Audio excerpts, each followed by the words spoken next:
Magdasal na ba yun? Hindi pa. Ngayon yun. 9 o'clock pa. Aga pa. Alas 9 ba siya nagdadasal? Sa umaga, alas 9 rin. 9 to 9 din pala magdebosyon yung bata na yan. Kiko. Dito. Yung sakto siyo.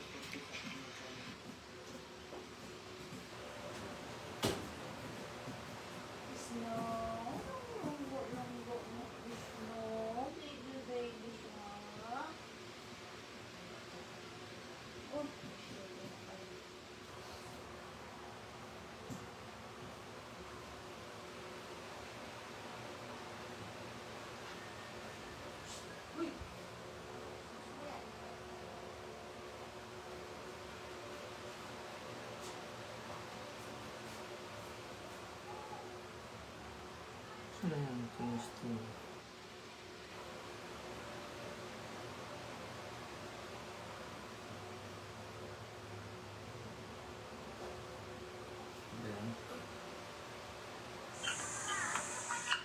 Yung shoutout sa inyo lahat, isang mapagpalang gabi.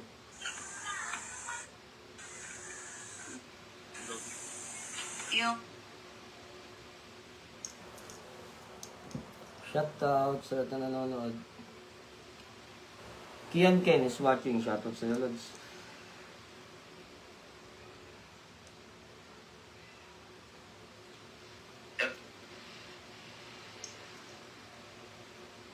Shoutout sa lahat na nanonood sa atin. Saldi Ancheta, shoutout sa iyo.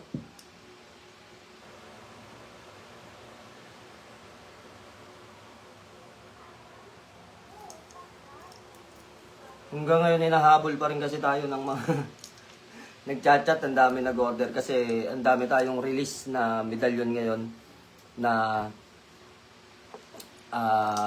mga bagong gawa. Good PM din sa iyo, Saldi Ancheta.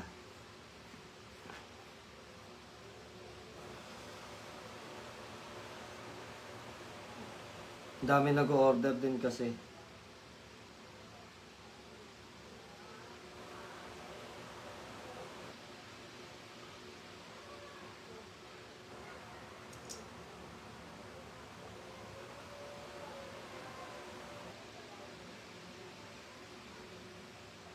So, antayin tayo lang tayo ng ilang viewers. So, meron na tayong 15 viewers. Antay tayong madami-dami pa ng konti.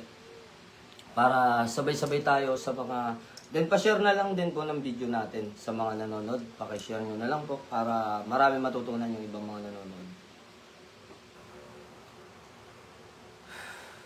At isang mapagpalang gabi na lang din sa lahat sa mga kabubukas pa lang ng kanilang account. Din Midrano, shoutout sa'yo, mapagpalang gabi. Melvin Bacolod, Naga, shoutout sa'yo, mapagpalang gabi. So, yun. Meron na tayong 24. So, yung nagtatanong kasi kanina, maraming nagtatanong sa atin. Paano po ba malalaman ng isang medalyon? Daywar, shoutout sa'yo. So, paano daw malalaman ng isang medalyon kung ito ay totoong merong kalis at kampana na halo? So medyo mahirap sagutin yung katanungan na yan kasi sa inyo hindi pa kayo sanay tumingin ng mga medalyon na tunay na may kalis at kampana. Hindi pa kayo ganong sanay kung paano titignan. Unang-una, bukod sa tunog, kasi hindi lahat ng kalis at kampana kumakalanching, mga idol, no? So, may papakita ko sa inyo para maintindihan nyo.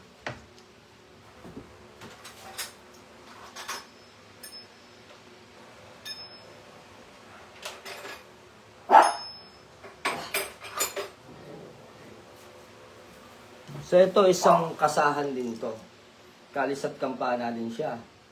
Unang-una, paggawa sa kalis at kampana, mga lods, ang pakakatandaan natin dyan, yung pagkakagawa niyan, kahit na hindi mo pa nililiha, may kita nyo na yung parang kintab. yung kintab sa kinang unang-una sa kinang. Yung kinang niyan, iba yung medalyon na pinakintab lang sa steel brass, no? Kahit steel brass pwedeng pakintabin na katulad dito. Pero kung mapapansin niyo, iba yung kinang niya. Nakikita niyo parang nagre-reflection na red, 'di ba? So, isa sa mga pagkilatis 'yon, no? So, minsan naman hindi nagiging maganda yung resulta sa medalyon pag sa pagkakaluto, kahit na ito ay may kalis at kampana, parang hindi rin siya nangingintab. Medyo maitim-itim yung kulay. Pero may kalis at kampana pa rin yun. Ngayon, pag nilinis mo to, madali siyang paputiin. Lalo na pag ang gamit mo ay tela o damit. Pag kiniskis mo yun. Tapos makikita mo yung... Ito hindi pa to nalilinis eh. Hindi pa to nalilihan ng 1,000. Pag nilihan ninyo ng 1,000 yan, mas kikinis ng gusto yan. No? Kita nyo, hindi pa siya makinis na. Makinis na siya, di ba? Iba yung kintab, iba yung kinis ha. So ito 4 Evangelista, ito Santiago de Galicia. Siguro hindi nyo pa nakikita, naglabas ako nito ngayon pa lang. So pinapakita natin. At ang may kaibahan din, napakanipis niyan. No, hindi lahat tumataginting. Katulad nito. May taginting siya, konti lang. Kahit na makapal o manipis, kung minsan nagkakaroon ng problema, kahit manipis kung minsan, ang nipis-nipis niya, hindi naman taginting. Pero bakit dito nagtataginting siya? 'Di ba? Pero pareho naman yung gawa sa kalis at kampana. Ito, paano siya tataginting? No, pitik pa lang ng kamayan. Taginting na. Paano pagka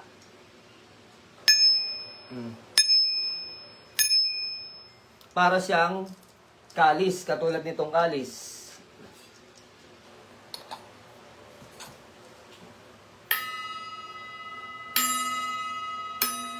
Yan.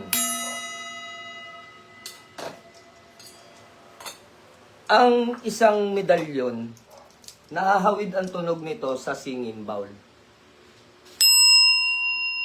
May pagkaganyan pagka may kalis. May pagkakahawid. Yun yung tatandaan niyo sa tunog kapag may pagkakahawid. Hindi man niya makuha yung pinakatunog na yun. So, ibig sabihin nun, sangkapan siya. Pero itong isa, pagka pinalagatig natin to, kahit nagawa sa kalis at kampana, hindi siya ganun. Kung minsan ayaw yung tutunog, ang gagawin ninyo, lalagyan nyo ng tali, isasabit ninyo para mas taginting yung tunog. Pero mapapansin ninyo, may kaunting echo sa dulo. Pero pareho pa rin yun. Meron pa rin kalis at kampana yun. Then, ang pinakasigurado sa lahat para malaman ninyo kung talaga may kalis at kampana, siguraduhin ninyo na yung seller o yung nagbebenta ay pumupunta sa pagawaan at ipinapakita sa video o nagla-live na ginugupit nila, sinisira nila yung kalis o katulad nito, halimbawa, papakita namin sa mismong gawaan, gugupitin namin yung kampana, dala-dala namin, pipira-pirasuhin. So, iyon. Isang pinaka number 1 sa lahat na malalaman mo na talagang may sangkap yan. Dun pa lang. Tumunog man yan o hindi, matik yun. Meron yun. Kasi unang-una may dala-dala. Diba? So, yun, isang palatandaan. Kasi sinasabi nila, Commander, mula naglabas ka ng kalis at kampana, nag-video ka niyan. Ang dami nang gumaya, kalis at kampana na daw yung kanila. Hindi ko pwedeng sausawan yun kung kalis at kampana talaga yun. Pero isa lang ang masasabi ko, ang dami-dami sa social media na nagtitinda ng mga medalyon, halos lahat na sila, kalis at kampana na, mula na naglabas tayo. Nung nalaman nila na malakas pala, maraming bumibili ng kalis at kampana, nasangkap. Yung mga gawa nila, kalis at kampana na rin. So, hindi ko nasaklaw yun eh. Yung karaniwan dyan, sabi na natin yung totoo. Yung karaniwan dyan, sinasabi na lang nila na may kalis at kampana. Pero, wala naman pala talaga. Ngayon, ang tanging sagot ko dyan at masasabi ko sa inyo, para makatiyak kayo, tiyakin ninyo na yung tao na nagbebenta ay pumupunta talaga sa gawaan upang magpagawa ng dala-dala nila yung sangkap. So sa akin, wala na akong kailangan patunayan sa inyo. Sa tuwing magpupunta ako sa pagawaan, lagi kong naka-live. Lagi kong pinapakita yung kalis, sinisira namin, no? Tutunawin, pati pagtunaw, pinapakita ko pa sa inyo sa video kung paano ginagawa ni paring Ariel Magsino. So kitang-kita ninyo. Aktual ninyo na nakikita at tiyak na hindi kayo naluloko dahil nakikita ninyo mismong sa paggawaan yan. Kung yung iba nagsasabing kalis at kampana, pwede nyo na mahingiin yan eh. Lods, pwede bang kung kalis at kampana yan, pwede mo bang ipakita yung video na habang ginagawa yan, talagang sinira nyo yung kalis, nilagay nyo dyan, tinunaw ninyo, di ba? So, pwede naman yun eh. Kasi, iyon ang isang pamamaraan talaga, kailangan natin, i-prove natin, patunayan natin. So, paano natin patutunayan? Pwede naman talaga tayong mag-video eh. Di ba? Pwede naman tayo mag-video habang gumagawa, hindi naman pagbabawalan ni paring Ariel. Magsino. Di ba? Hindi naman siya nagbabawal. Okay nga sa kanya yon dahil lalo siyang nakikilala, maraming pumupunta lalo, napopromote yung kanyang lugar. Ano ba ang bawal dun? Di ba? Ngayon, dito na kayo magtaka. Ito, isang tip sa inyo to. Ang paggawaan, wala pong paggawaan ng medalyon sa Mindanao. Walang nagtutunaw dyan. Parting Bisaya, wala din. Diba? Wala rin dyan nagtutunaw ng mga medalyon. So, saan ba may tunawan? Merong bagong bukas na tunawan o gawaan ng medalyon sa Manbanahaw. Then, meron pang isang bagong tunawan sa bandang Tarlac, kay Caris. Yung isa, kay Kuya Edo sa Manbanahaw. Para alam nyo kung sino yung mga pangalan. Si Kuya Edo sa Manbanahaw. Meron pang isang bagong bukas na nagtutunaw din, pinsan ni Caris. No, Ambayik din. So, Ambayik din ang apelyido. Hanapin nyo dun sa... Para hindi kayo malito, sabihin nyo kung sinong hinahanap ninyo sa Manbanahaw. Si Edo ba? Na gumagawa ng medalyon o Ambayik? Ngayon, pag nasa bahagi kayo ng Tarlac, Ambayik pa rin ang hahanapin nyo, pero iba yung may-ari. Yung kapatid. Si Caris Ambayik ang may-ari doon. Diba? So, meron din isang tunawan sa Cavite. No, sa Cavite, may tunawan din dyan. May pagawaan din niya sa Cavite. So, ilan na?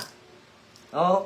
Kay Caris Ambayik, kay Edo, tapos kapatid o pinsan ni Ambayik sa Manbanahaw. Ang ika-4 ay sa Cavite. Ang ika-5, ito yung ika-5, sa Lipa, Batangas, kay Ariel Magsino, na sikat at kilala na gumagawa ng medalyon. Then sa utol ata to ni paring Ariel o kamag-anak, no? Sa mga pamangkin niya. So marami kasing tunawan doon eh, doon sa lugar na yun eh. Sa Pulang Lupa. Pag hanapin nyo sa Pulang Lupa, Lipa City, Pulang Lupa, maraming nagtutunaw doon. Puro mga Magsino lahat yun. No? Puro mga Magsino, magkakamag-anak yun. Isang buong sityo yata o barangay, lahat sila doon, puro magkakamag-anak. So, sila yung gumagawa ng mga medalyon dyan. So, binanggit ko na sa inyo yung 5 na lugar, 5 gumagawa ng medalyon. Sa 5 na to, kung sinasabi nila na sila ay gumagawa ng medalyon, kalis at kampana yung mga medalyon nila, tignan nyo yung lugar kung taga saan. Diba? Kung ito ay taga Mindanao, taga Bisaya, paano mo masasabi na gawa sa kalis at kampana itong itong medalyon mo? Paano, ano yung katunayan mo? Hindi, totoo talaga, Lods. Sige nga, kung totoo talaga, nakalis at kampana yan. Pakisara yung pinto. Umiingay. May ulan. So sabihin nyo, sige nga, kung totoong gawa sa kalis at kampana, kahit hindi kayo pumunta doon, ipinagawa nyo lang. Ipinautos nyo lang o pina-LBC nyo lang. Ipakita nyo ngayong video na mismong kampana at kalis na isinangkap nyo dyan, kung paano nyo sinira, paano nyo tinunaw. So, yun yung proof. Diba? Kahit nasabihin natin taga Mindanao, kung sasabihin niya talagang totoo naman, na kalis at kampana, then kailangan din kasi natin ng kalakip na patunay. Diba?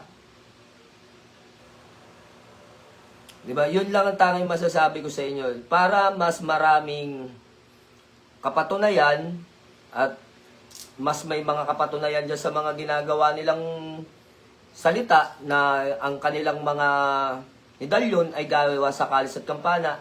So, kailangan hanapin ninyo yung video. Ako nga nagla-live, nagre-record kapag nandun ako sa tunawan. Pinapakita ko yung mga kalis at kampana, kung paano tunawin, kung paano gawing medalyon, di ba? sinisira natin yung mga yon para gawing medalyon at kalis at kampana. Ngayon, ang tanging masasabi ko lang, kasi marami daw nabibiktima. Marami daw nabibiktima na okay naman daw yung medalyon, maganda naman daw, kaya lang, parang hindi daw kalis at kampana. Hindi ko na kayang uriin yun, mga idol, kung sa picture o sa video. Kahit natuktukin nyo yan, iba talaga sa personal, makita ang gawa sa kalis at kampana, malaki ang kaibahan. Malaking malaki. No, so yun lang ang masasabi ko, hindi ko pwedeng pakialaman yung mga gawa nila, pero binibigyan ko kayo ng tip kung paano malalaman ninyo. Unang-una, video. Pag walang ipinakitang video man lang sa inyo, kahit na yan ay taga saang lupalop ng lugar, mag-isip na kayo. Kasi alam nyo ba, mas mahal po kasi talaga ang bentahan ng gawa sa kalis at kampana. Kasi nga po, bakit nagiging mahal? Tandaan po ninyo, yung totoo, sasabihin ko sa inyo yung totoo. Saan bumibili sila paring Ariel Magsino ng kanilang mga materyales? Hindi sila bibili ng materyales na tinatawag namin na mga planta. Hindi sila bibili yung mga bagong tanso. Hindi nila bibili niyan. Yung mga plate, kung tawagin. Pag sinabing plate, yan ay parang tabla, no? Bagong-bago. Para lang tunawin at gawing medalyon, malaki ang lugi nila doon dahil mahal ang plate. Ngayon, para sila makamura sa materyales at makapagbenta sila ng murang halaga ng mga medalyon, bumibili sila ng mga tanso mula sa junk shop. Yung mga sirang gripo, yung mga sirang mga kandado na tanso, basta mga sira na tanso na pwedeng tunawin, gagawin nilang yung medalyon kapag nabili nila sa junk shop. Yun yung totoo. Bibili sila sa junk shop para mura lang yung mga tanso na binibili nila, mura nilang mabibili ang materyales, mura nilang maiibibenta. So, naintindihan nyo kung bakit mura. Kasi po, yung materyales ay murang binili. Ngayon, bakit mahal ang kalis at kampana? Unang-una, wala kang makikitang kalis at kampana na ganito ang itsura sa mga junk shop. Meron po bang ganito sa junk shop? Then, yung lagayan ng ostya, may makikita po ba kayong ganito? Sa mga junk shop, wala naman. O kaya naman, tulad nito. O walang mga ganito sa ano. O kaya naman yung mga corona. Yung mga corona ng... Ito, may corona tayo rito. Yan. So yun, yung kampana natin sa taas. Wala tayong mabibili niyan sa mga junk shop na mga ganyan. Unang-una sa natin binibili yan. Sa mga gamit sa simbahan na hindi na ginagamit, mga napaglumaan. Ibig sabihin, mga antigo na. O kaya may mga sira, kagaya ng mga kampana, meron ng mga crack, kagaya ng mga kalis, hindi na matanggal yung mga mantsa. So doon natin bibili niya sa kanilang bodega. No, hahanap tayo doon ng pwedeng kausapin na baka bibenta na ni Father yan, baka ipakilo lang, so kami na po ang bibili. Ngayon, kapag iyan ay binili namin doon, hindi yan ibibenta na kapresyo ng sa junk shop. Ang bentahan nila dyan ay kapresyo ng mga antigo o antik. Ngayon, kapag bumili kami niyan doon, binili namin ng mahal yung kalis, binili namin ng mahal yung kampana, tapos pag medalyon na ibibenta namin ng mura, sira ulo na po kami noon. So sana maintindihan niyo yun. Ano? Kung kayo ay nagnenegosyo, hindi kayo magbebenta ng palugi, ibig sabihin patubo. Hindi man malaki yung tubo mo, kumbaga, idadagdag mo lang para sa expenses, sa pagpapagawa, bukod sa bayad sa pagpapagawa, sa gasolina na ginamit mo, o pamasahe, o sa iyong tawag na ito, sa kinain mo, di ba? Sa expenses mo. So iyon, hindi naman yung pinapatungan na napakataas kasi alam naman natin na walang bibili. Marami nga nagsasabi sa akin, no, Commander, mabuti nga yun sa'yo, kahit alam namin na totoo talaga iyan, nagawa sa kalis at kampana, meron sa akin dito, may medalyon na 3K, may medalyon na 5K. Depende sa laki. Pagka sobrang laki, siyempre, kailangan mas maraming materyales, mas advanced yung presyo natin. Ganun po yun. Tinatapatan lang namin. Pero, may mga nakikita kayo na mga noon pa na kapag gawa sa kalis at kampana, binibenta ng 10K, 15K, 20K, 50K.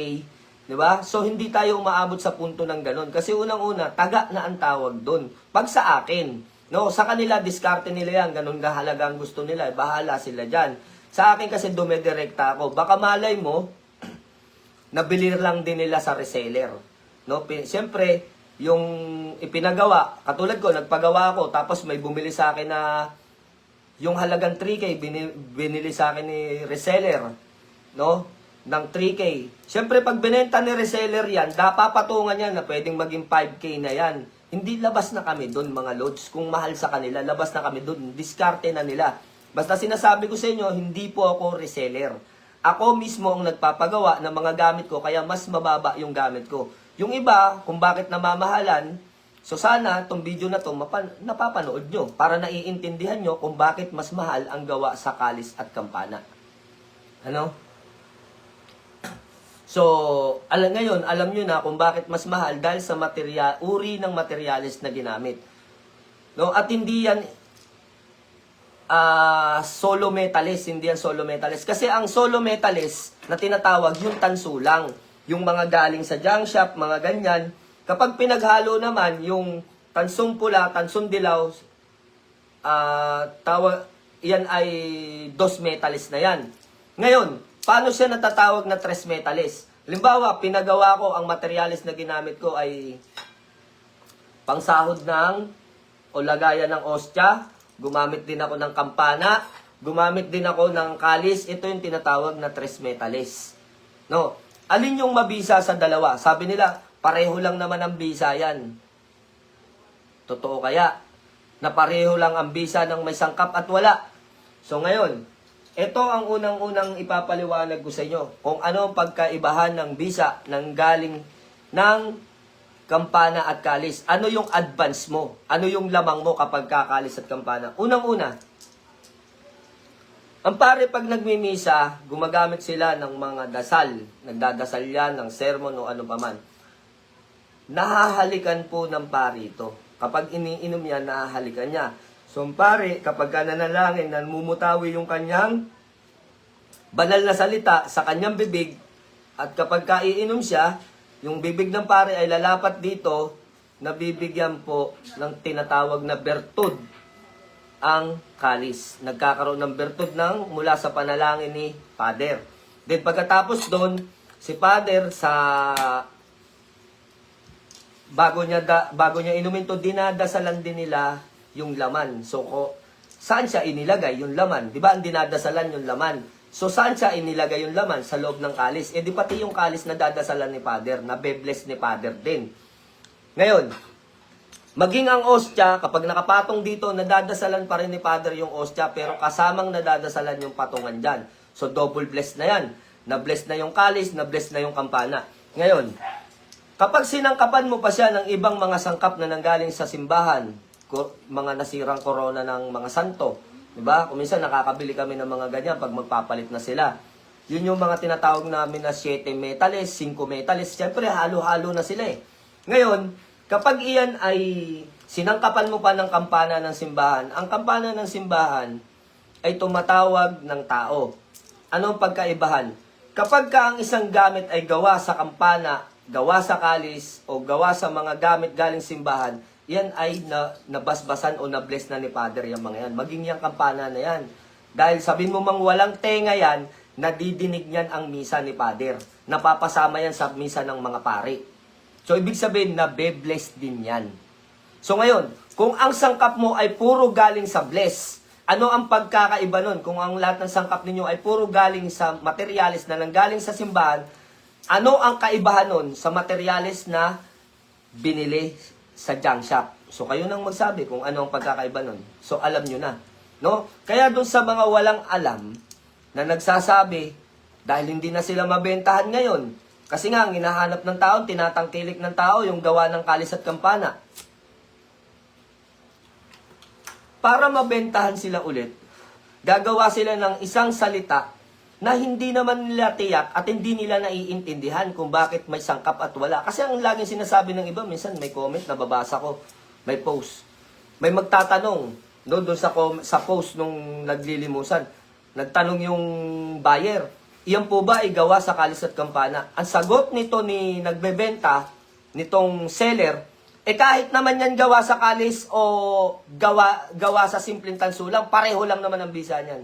O ngayon, ipinaliliwanag ko sa inyo, pareho po ba ang bisa nun? Kung ang mga sangkap mo ay nanggaling sa simbahan, kontra doon sa sangkap na galing sa junk shop na mga nasira na gripo na tinunaw para gawing medalyon. Alin po doon ang mas mabisa? Diba? Hindi na natin pwedeng i-explain dahil alam na natin. Diba? Napaka-common na lang. Ngayon, isa pang kapaliwanagan dyan, nagiging doble ang bisa niyan, mga lods. Bakit nagiging doble? Kung yung mga sangkap mo ay sagrado at galing sa simbahan, after yan tunawin, nandyan pa rin yung konsagrasyon yan ni Father. Pag hinahawakan na yan ni manggagamot o ni mag-aanting, kukonsagrahan pa namin ulit yon. So, ilang beses yan na bless? 2. Bless ni Father at bless ni manggagamot. So, ngayon, tatanungin ko ulit. No, yung nagsasabi na pareho lang ang bisa. Pareho po ba kaya ang bisa? Diba? Doon pa lang, maiintindihan nyo na kung alin ang mas mabisa sa dalawa.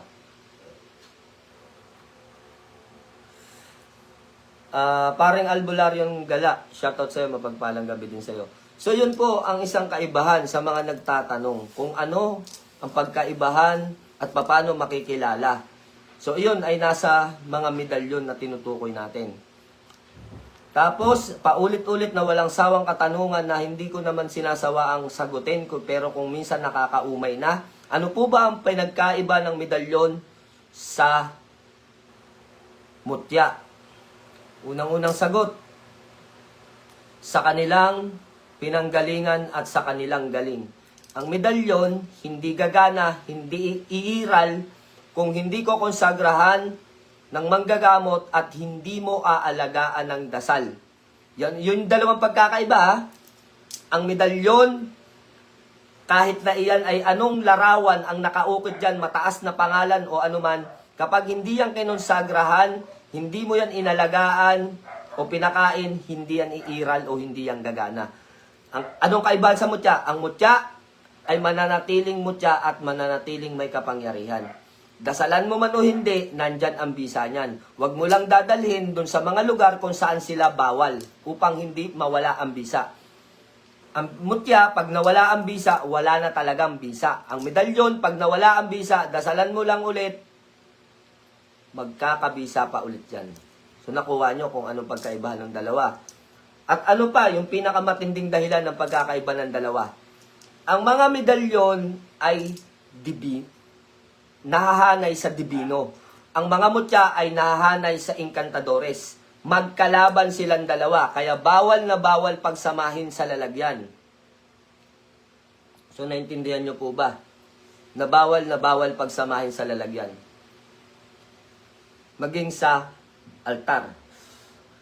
So pagka mutya, mutya lang. Lagyan nyo ng dibisyon. Dito ka sa kanan, medalyon. Dito ka sa kaliwa, mutya. Huwag nyo hayaan silang magsama. Sa akin sa lalagyan dito, 2 kwarto. Puro makikita ninyo, puro tanso, medalyon, libro. Dito. Sa kabila naman, puro mga mutya at puro mga pampaswerte, pangdepensa, o ano man, basta mutya, sama-sama sila doon. O mga halamang bundok na nagagamit sa panggagamot. Magkahiwalay po kasi ang divino at inkantadores. Hindi yan pinagsasama. Kailanman ang inkantadores ay hindi makikisama sa mga divino. At ang divino ay hindi makikisama sa inkantadores. Vice versa, ayaw nila ang isa't isa. So anong mangyayari pag pinagsama mo? Magpapatayan yan. Isa dyan ang mawawalan ng bisa kung sino ang malakas. Pero ang laging nananaig ay medalyon.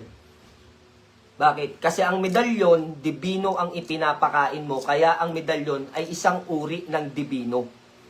Oo nga, material lang. Sabi natin, materialis lang naman yan, material lang yan, gawa yan sa gawa ng tao, opo. Pero may mga imahe yan na hindi rin naiintindihan ng basta ng mga tao. May mga imahe.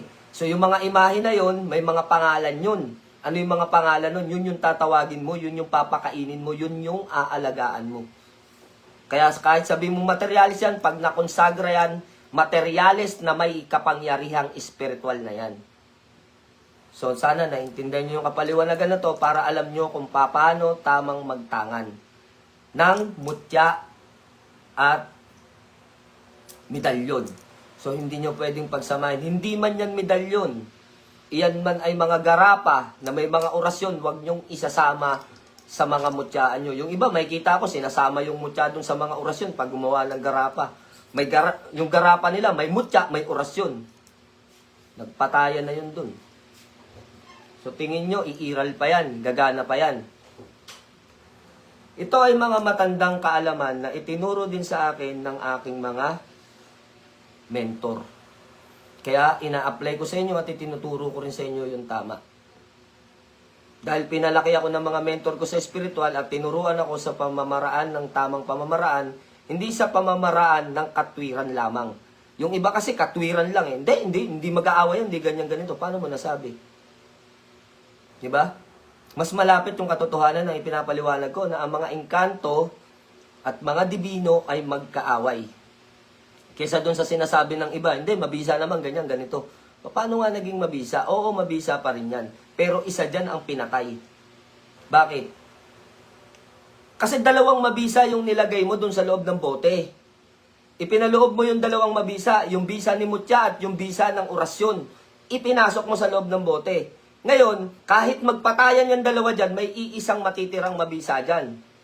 So yung isang buhay dyan, yun yung magpapairal o magpapagana doon sa garapa mo.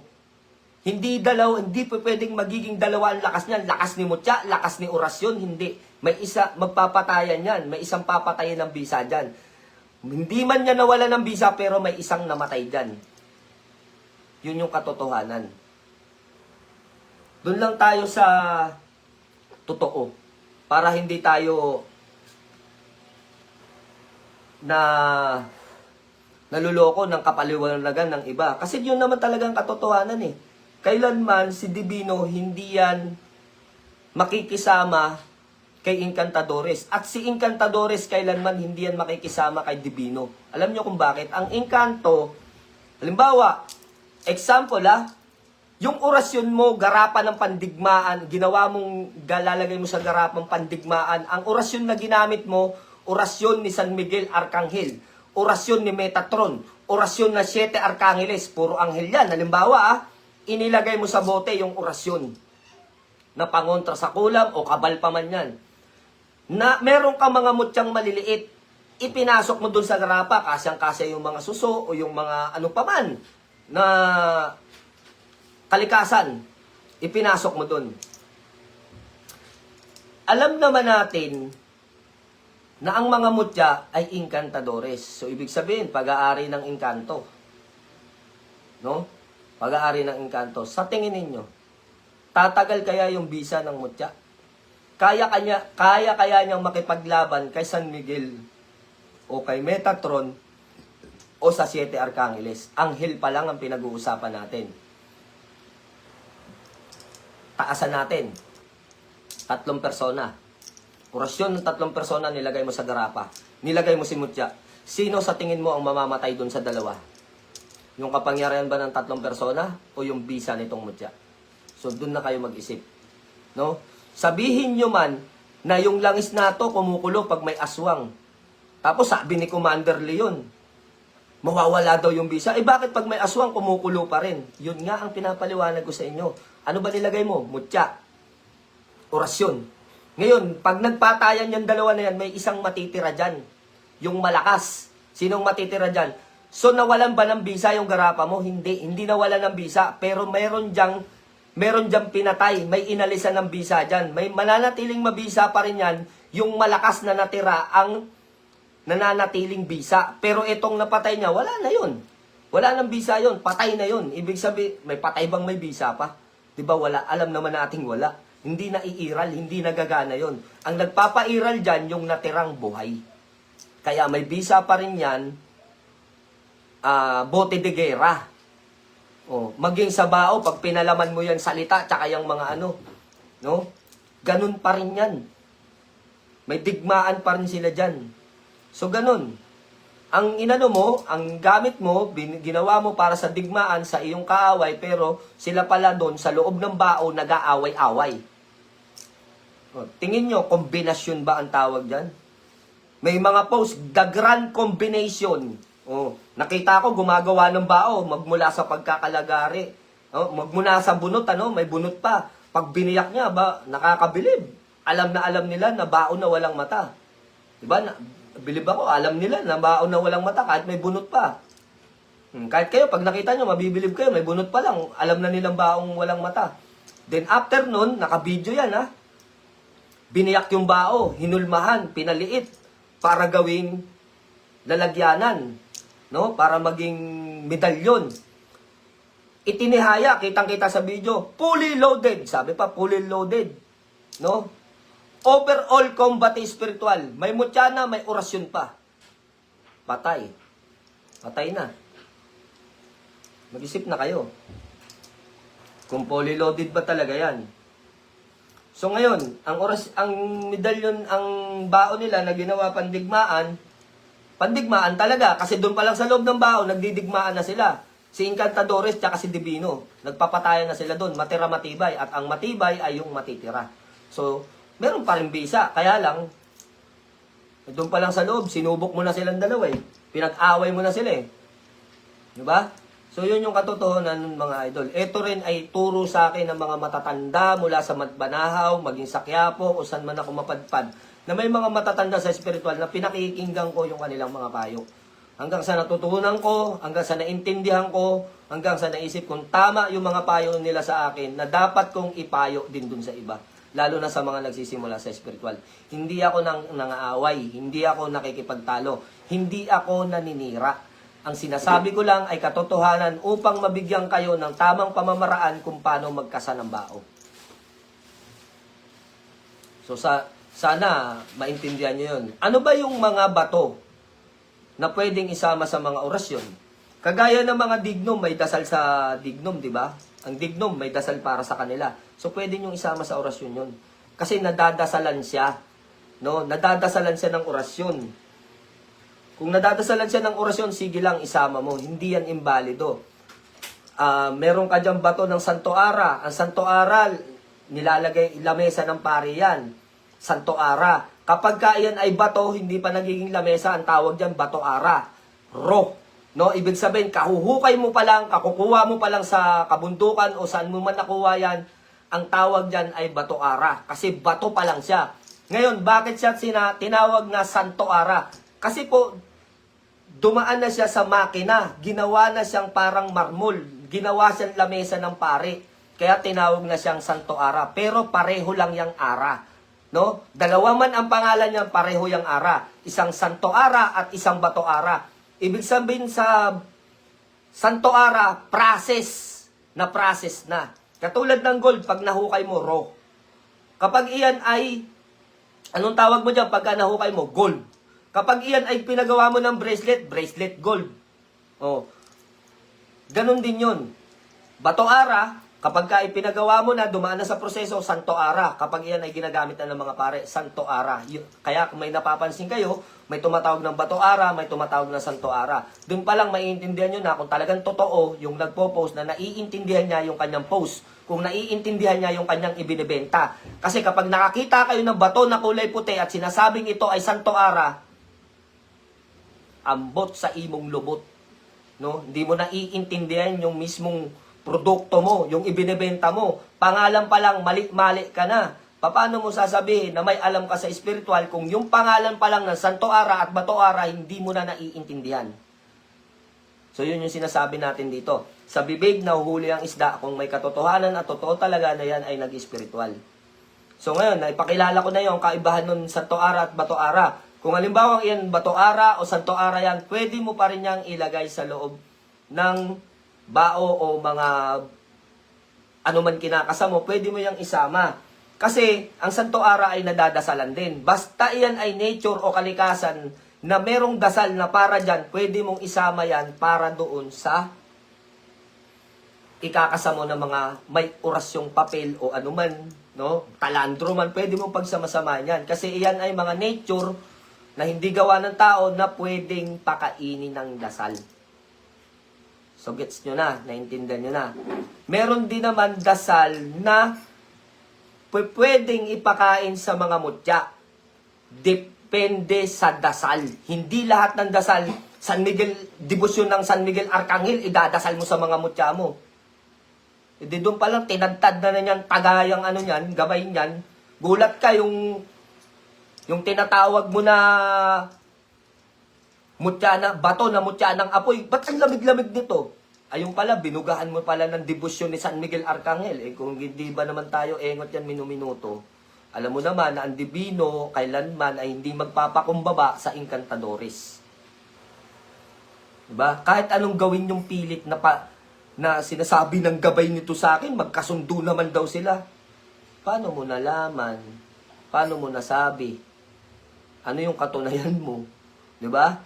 So guni-guni mo lang 'yun. No? Hindi gabay nung gamit mo ang nagsasabi sa iyo, kundi yung ego mo, yung sarili mo, yung isip mo, walang bumubulong sa iyo.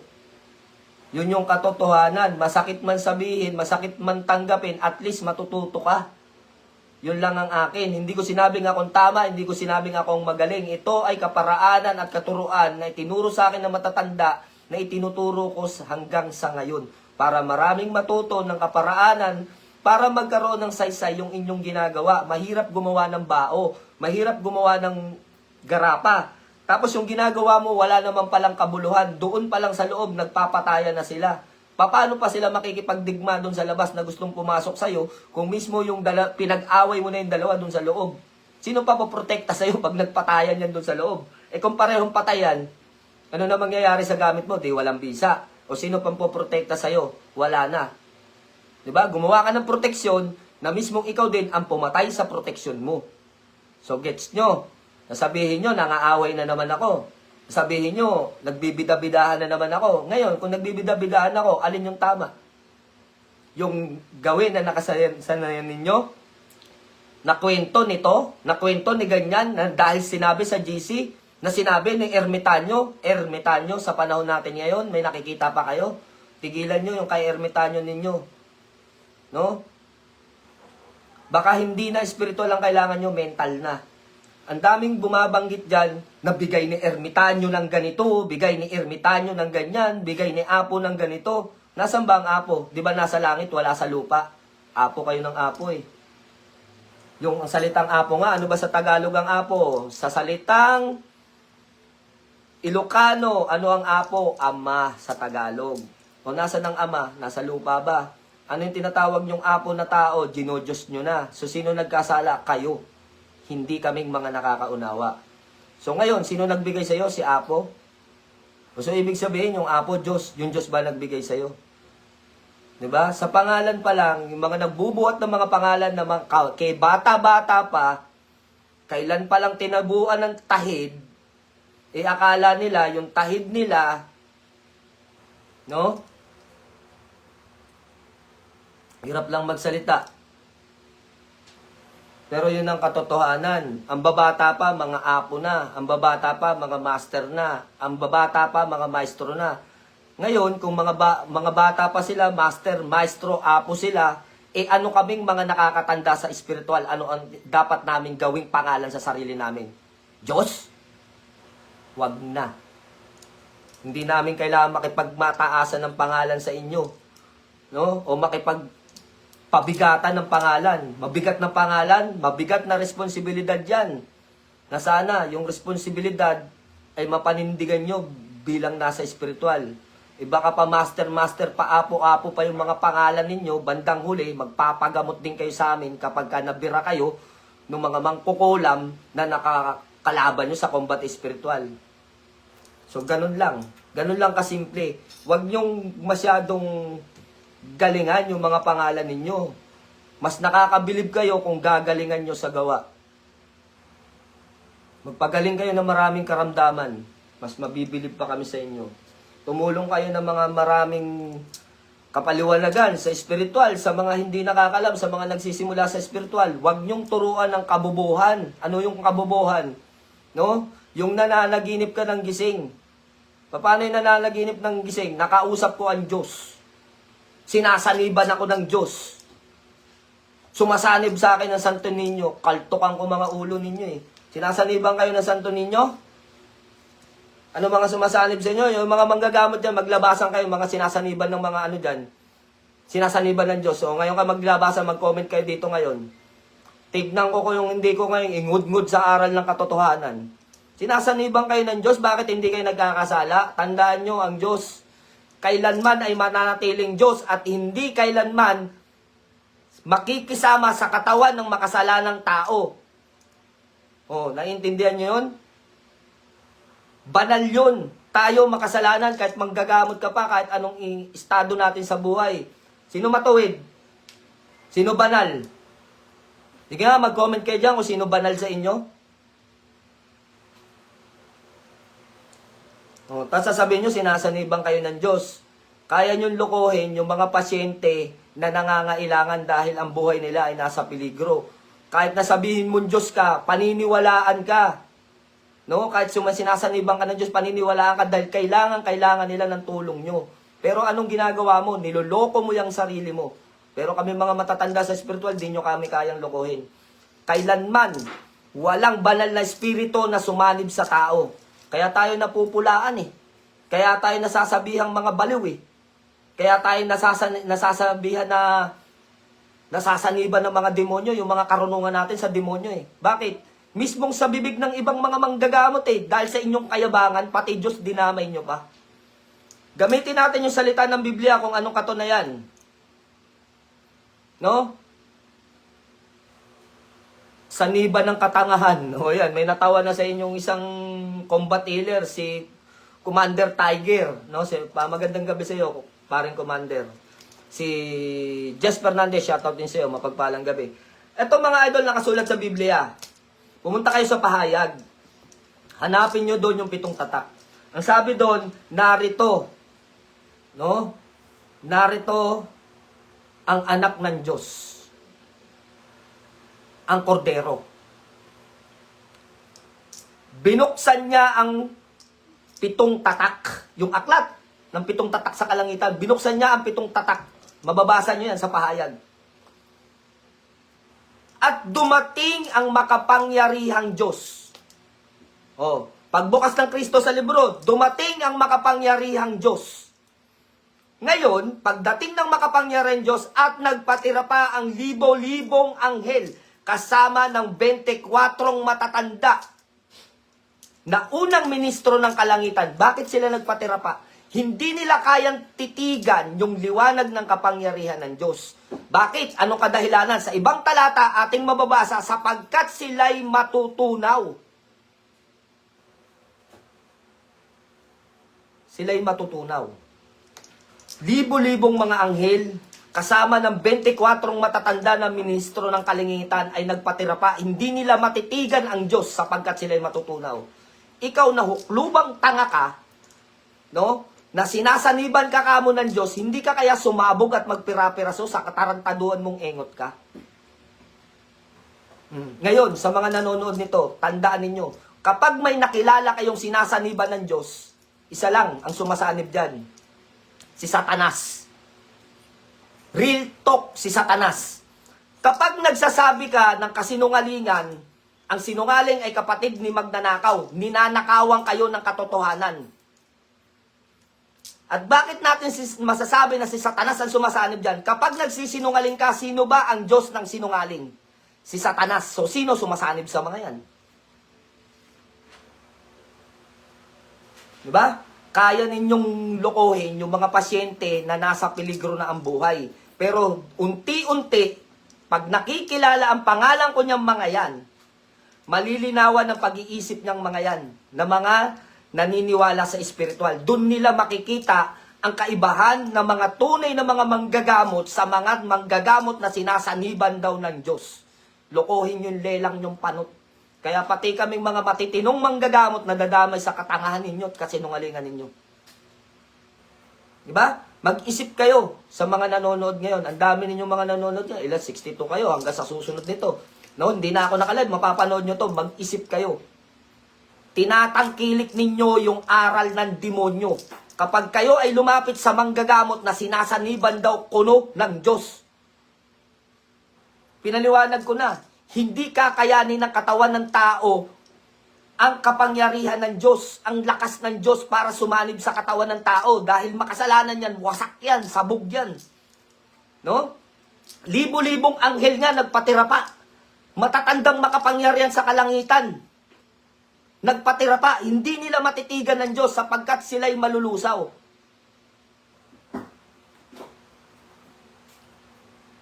Mark Jomar, si Satanas yung magbabalat kayo. O yun, alam nyo na kung ano sumasanib dyan. Hindi Diyos ang sumasanib dyan. No? Kapag ang isang manggagamot ay nagsisinungaling, lalo na sa kanyang sarili na sinasaniban siya ng Diyos, sino ba yung Diyos ng kasinungalingan? Automatic yan, si Satanas ang tinatawag niyan. Bakit sinungaling eh? Sino ba yung Diyos ng kasinungalingan? Di ba si Satanas? Alam naman natin yun. So paano kayo maniniwalang sinasaniban ng Diyos? Kung totoong sinasaniban ng Diyos yan, magbaong kayo ng karayom, sundutin nyo sa tagiliran yan. Habang sinasaniban ng Diyos, sabi niyan, aray, ba't ka nanunundot? O, sinasaniban ng Diyos, dapat di ka nasasaktan. Unggoy ka. Ganun lang kasimplihan mga lods, no? Kaya huwag kayo magpapaloko sa mga ganyan. Pag nagpaloko kayo sa mga ganyan, nagsasanib-saniban mga manggagamot, tandaan nyo. Hindi kayo nanggagamot sa kapangyarihan ng Diyos. Kami, na mga manggagamot, hindi kami sinasaniban ng Diyos. Alam nyo kung ano ang meron sa amin? Ibinigay sa amin ng karunungan, ng lihim na karunungan upang matuklasan namin yung pamamaraan ng mga dasal na nakapagpapagaling ng mga may sakit. No? Mga orasyon na ginagamit ng mga naunang mga manggagamot na kagaya nila ng Panginoong Jesucristo. Diba? Yan mga number 1 ng mga manggagamot noon. Kaya nga the idols eh. Kaya nga tinatawag na idolo ng mga manggagamot. Kasi nga po, iyan ay gumagamit din ng orasyon ng Panginoong Jesucristo na itinuro din niya at sinulat sa libro. Sila Apostol Santiago. Diba? Santiago de Galicia. Marami, sila Juan, Marcos, Mateo, mga nanggamot yan at gumagamit ng mga orasyon. Iyon yung mga nakatagong libro sa lihim ng karunungan na inaral ng mga manggagamot upang magkaroon ng bisa yung aming mga usal. Then saan nanggaling yun? Iyon ay mga orasyon o mga salita ng Diyos na nakakapagpagaling ng mga karamdaman, ipinapahiram sa amin yung kapangyarihan. Hiram laang, hindi sinasaniban. No? Sendinggo. May tama yan. Sa utak pag sinungaling. O kita nyo, ang dami pumapabor ng mga manggagamot dito. Ngayon, sa mga nagko-comment, sino kilala nyo dyan ng mga manggagamot na sinasaniban? Di ba wala? Kasi kung mga nagsasanib-saniban yan, hindi manonood nitong video na to niyan. Dahil alam nila na sila ang pinupuntirya ko dito sa live natin. Bakit kailangan natin puntiryan? Unang-una, marami namang ibang mga manggagamot, hindi lang ako, hindi lang si paring Nick Banayo, hindi lang si Cabenjo, no? Kung sino man yung kilala nyo, si Lakram, kung sino pa, marami, hindi sinasaniban ng Diyos. Doon kayo magpagamot, hindi doon sa mga sinasaniban daw ng Diyos kuno. Dahil hindi totoong Diyos ang sumasanib sa mga hinayupak na yan. Demonyo ang sumasanib dyan. Bakit? Sinungaling eh. Diba? Sino ba yung Diyos ng kasinungalingan? Si Satanas. O ngayon, sasabihin mo, sinasaniban ka ng Diyos. Gonggong mo. No? Itinatama ko lang kayo, tinawasto kung kanino kayo dapat lumapit o kanino man. Hindi lang sa akin o sa mga binanggit kong pangalan. Maraming mga manggagamot o Tetragrammaton Vlog. Imposibleng kung ang Diyos Ama ang sasanib sa katawan ng tao, malabong mangyari, Lods. Ba? Mga manggagamot yan. Sila man, alam nila na hindi pwedeng saniban ng tao. Bakit? Manggagamot man, pare ka man, anong estado mo sa buhay, habang ikaw ay tao, patuloy kang nagkakasala. At ang Diyos ay hindi makikisama sa mga makasalanan. Maaawa, pwede. Pero makikisama? Meron ba sa Biblia na nakasulat na ang Diyos ay sumasanib sa tao? O ito, Art G. Tawag dyan, impostor commander. Ha ha ha. Baliw na pag ganun. O kita nyo? Pero kilala nyo siguro kung sino tinutukoy ko. Taga Cavite, babae, sinasaniban daw, di ba? Ni Maria. Baka si Mariang Kulapo ang sumasanib sa yung kuneho ka. Pagsanib, oh, sabi sa mga pasyente, oh, magsiluhod kayo, nandito na ako. Ako ang ina. Ina mo. Ina mo ka. No? Ganun lang kasimple. Natin lang bigay sa atin para makatulong sa kapwa na humingi ng tulong. Yun. O makapagpagaling, di ba? Ito yung tinutukoy dito ni JB. Yun naman talaga ang katotohanan eh. Yung orasyon o yung Latin na orasyon sa panggagamot ng maalis ang lagnat, maalis yung sanib, maalis yung sakit ng tao, yun. At magkakaroon ng bisa yun sa pamamagitan ng mahalagang basbas ng banal na Espiritu Santo at amang kaitaas-taasan. Kanyang kapahintulutan kung dapat bang gumaling itong tao na to o hindi. Diba? Ginagamit lang kami.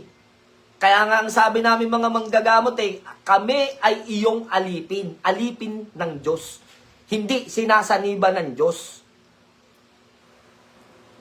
Si Asher daw, tawa ng tawa dun sa ina mo. Totoo naman talaga eh. Paano kayo maniniwala? No? 20 anyos na babae o higit pa yung edad. Gaganong-ganon, no? Na epilepsy yata. Gaganyan-ganyan, no? Kilala nyo, taga Cavite, gaganyan-ganyan sa camera, oh. Nakalive pa. Tapos yung mga pasyente, takot na takot, ganyan. Sasabihin ng mga disipulong mga impacto, ayan na, sumasanib na ang Diyos. Maya-maya, mangingisay. Tapos tatanungin, luluhod yung mga impaktong kasabwat. Kayo na po ba ang ina? Nakaganyan. Ako ang ina. Magsiluhod kayo. Ina mo. Mga pasyente naman, nakaluhod lahat. Di ba? Oh. Ginawa kayong puppet. Sunod-sunuran. Ang pinunta nyo doon, magpagaling, hindi magpaloko. Napunta kayo doon sa manggagamot na loko-loko.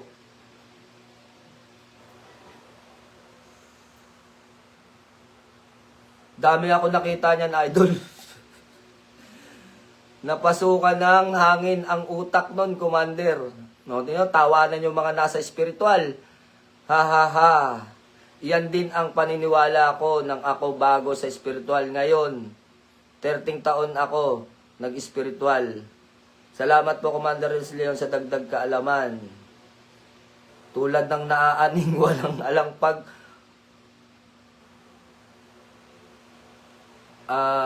hindi ko maintindihan yung chat mo. Basta yun na yun. So yun yung sinasabi natin mga idol. Huwag kayong maniwala dyan sa mga sanib-saniba ng hindot na yan. Kuha kayo ng yung lighter. Painitin nyo yung lighter ganyan, no? Yan, painitin nyo. Diba, init yan?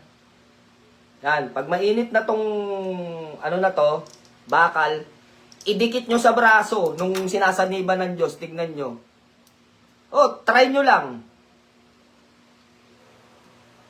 Sabi, aray, sakit ang init. Diyos na papasok. Gunggong. Kasi kung talagang sumanib ang Diyos dyan, yung buong katawan niyan, magiging parang immortal yun, hindi nasasaktan. Hindi na papasok. Pag tinusok mo ng karayom yan, walang pakiramdam yan. Immortal ang Diyos. Sumanib sa katawan niya, kahit sa katawang tao, ginamit yung katawang tao, ganun na rin ang magiging karamdaman nun. No? Magiging pakiramdam niya, immortal na siya, hindi na siya nasasaktan. Dinikitan mo ng mainit na lighter. Aray ko, pasakit na paso ako. Oh. Ang tawag dyan, Diyos ko po, loling. No? Bulahin niyo yung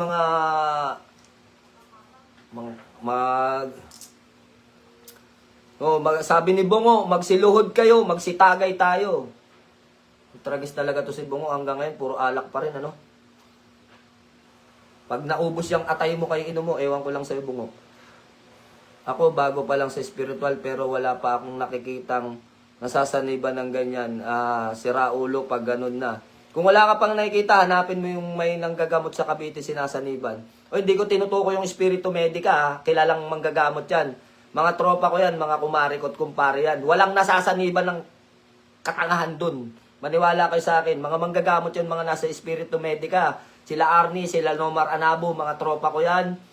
Bago pa lang magsimula ang Hunter, magkakasama na kami yan. Matagal na taon na kami magkakasama niyan mga yan. Mga simple lang yan. Akala mo walang mga alam. Pero malalalim yan mga yan. Hindi sila tinutukoy ko na taga Cavite. Hindi rin si paring Nick Banayo. Lalong hindi pwedeng sabihin si paring Nick Banayo. Si Arturo Solon na namatay na. Hindi rin pwedeng yun. Dahil hindi naman yung sinasaniban. Ang tinutukoy ko dito yung istilong baguhan sa espiritual na sinasaniban daw ng Diyos. Hindi pa yon. Pati si Osi sinasaniban ng kuliglig tsaka kulisap. No, sinasaniban daw yun ng Diyos.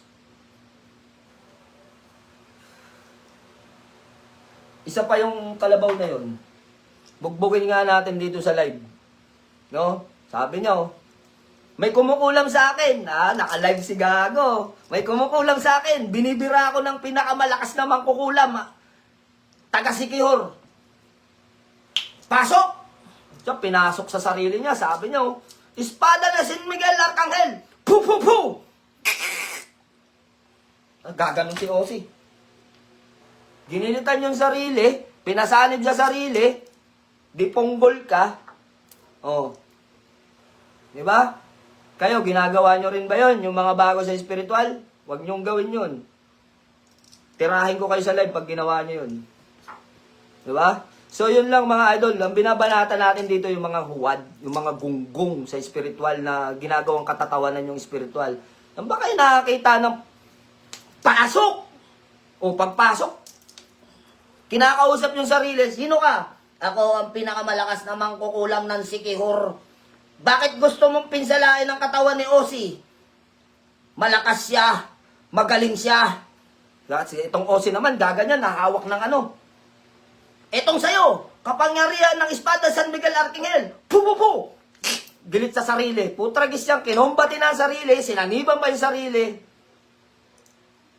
Santissima Trinidad. Pag hindi ka tamaan ng karma dyan, ewan ko lang sa'yo, Osi. O, sino mga nakapanood nun? Sinungaling ba ako? O, pag ginaya nyo yan, away tayo. Diba? Kung manggagamot lang kayo, manggamot kayo, tumulong kayo, proud pa ako sa inyo. Bakit? Dumadami tayo. Dumadami tayo nakakatulong sa tao. Hindi dumadami yung mga sinungaling at mga huwad sa spiritual. Ano yon idol? Tanong ko, sagot ko. Nangyari sa manggagamot na yun. Tanungin nyo yung mga nanonood dyan kung totoo o hindi. Maraming nakapanood nun. Kahit na binura niya yung video, nag-million views yun. No? Sinayang niya, binura niya. Dapat pinanindigan na niya. Diba? Si Osi, nasasaniban ng espiritu ng adik.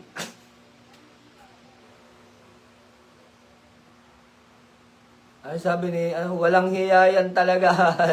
Saniban, tapos alam ang sarili. O, di ba? Kayo na magsabi, kita nyo mga manggagamot yan. Sa inyo mga idol, nangyayari ba sa inyo yan? Pinasanib nyo yung espiritu ng mangkukulam sa sarili nyo, tapos ginilitan nyo yung sarili ninyo. Di na tayo bati pag ginawa nyo yan.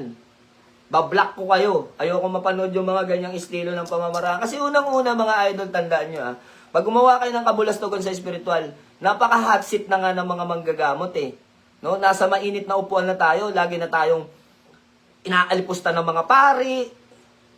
Oh. Balikan natin yan, yung pang-aalipusta ng mga pari mamaya. Sino pa ba? Inaalipusta tayo ng mga pastor. Inaalipusta tayo ng mga hindi naniniwala sa spiritual. Tapos, dadagdagan pa ng mga siraulong mga manggagamot kuno na sinasaniban, na ginigilitan yung sarili, sinasaniban ng Diyos, sira na talaga tayo. Kaya ngayon pa lang, pag nakakita kayo niyan, mag-live kayo, huwag kayo matakot, siwatain ninyo. No? Ipamukha nyo sa mga tao na hindi totoo yung mga ginagawa niyan para hindi katawa-tawa ang lahat sa spiritual. Alam ko naman na may mga mabubuting mga manggagamot na totoo pa May mga mabubuti pa na marami. No? Yung mga ganyan, siguro kung hindi nyo napapanood, ilan-ilan lang sila. Malabo sa malabo yun. Oh. Kung ako gumagamot kay Osi, bibiktiin ko yan. Loko-loko ka talaga. Mamaya, report na naman yung account mo. CNF Dance. So ngayon, ito yung sinasabi natin, marami mga pare ang naninira sa spiritual, ang mga orasyon daw at mga Latin ay sa demonyo. Gusto nyong patunayan ko na sinisiraan mo kami, Father? Kung hindi ko nilalahatan, dami kong kaibigan pare, may mga nag-order dito ng medalyon. Pinost ko yan, nakaraan. Alam nyo, may pare na nag-order sa amin.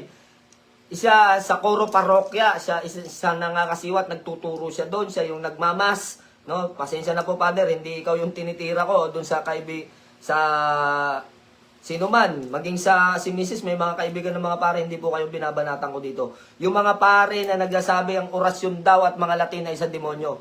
Kaya, yun ang tanong ko. Totoo kaya yun? O sa mga nanonood, ito na ang pagmulat sa mata ninyo. Kung totoo bang ang orasyon at mga Latin ay sa demonyo. Ang mga Latin daw ay sa demonyo. Ito, simpleng bukas to, biglaan bukas. Biglaan bukas. Ano to? Ano itong binuksan ko? Ang tawag dito ay tentenenen, yari kayo, Father, kayo, na mga nanggugulo kayo sa amin sa espiritual. The Small Roman Missal.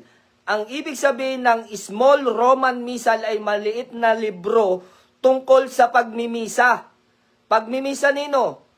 Ni albularyo ba? Pagmimisa ba ni Antingero? Hindi po, pagmimisa ng pare. Ito ay aklat sa misa ng mga pare. Ito ay aklat mula pa nung, kailan ito ginawa? Para alam nyo, updated kayo, 1955. Ito ay aklat ng pagmimisa mula 1955. Buklatin natin, tontononon, ano ba nakasulat dito? The Spirit of the Lord. So basahin natin sa Latin. Spiritus Domini Replevit. Ang orasyon daw at Latin ay sa demonyo. English version, Latin version ng misa ni Father, ito lang bang meron? Lahat yan ay merong Latin.